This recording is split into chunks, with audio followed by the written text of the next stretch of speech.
Kurang ajar Pak Beni dari Partai Demokrat. Senggol-senggol masalah MOU Hemsiski. Pak Beni, yang harus Bapak tahu, MOU Hemsiski itu terjadi karena pertempuran antara RI dan GAM. Setelah pertempuran RI dan GAM itu terjadi perdamaian di Helsinki, dan masalah dana otsus itu memang hak orang Aceh.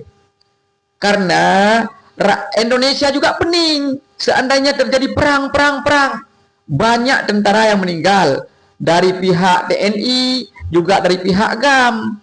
Jadi Pak SBY ketika hari itu memimpin, itu ketuanya Bapak itu pembina ya, sekarang anaknya AHY kan, tanya dulu masalah MOU MCQ. Jangan istilahnya sikit-sikit MOU MCQ. Ini menyakiti rakyat Aceh. Kalau masalah nanti dikorupsi dana MOU MCQ, biarlah dikorupsi. Silahkan periksa. Seperti Gubernur Riau kan bisa. Jangan seolah-olah kan orang Aceh ini, apalagi itu panglima perang loh. Gubernur sekarang panglima perang loh. Anda mau mengatakan dia bodoh? No, rakyat Aceh nggak terima. Panglima tertinggi, Jenderal Bintang 4 setara dengan Pak Prabowo. Ya, Anda tanya dulu ke Pak SBY. Tuh masalah perang.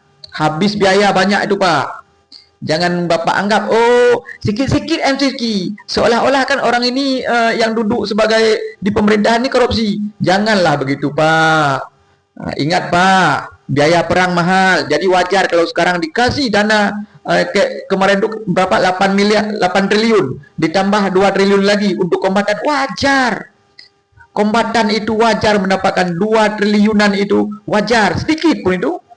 Gitu kira-kira Pak Beni dari fraksi Gerindra. Tolong dipahami, jangan senggol-senggol masalah dana otsus. Itu memang hak rakyat Aceh yang sudah sangat menderita. Ya kan, apalagi dulu Aceh menyumbangkan banyak sekali untuk Indonesia. Wajar dong Aceh. Otsus itu nggak seberapa loh Pak.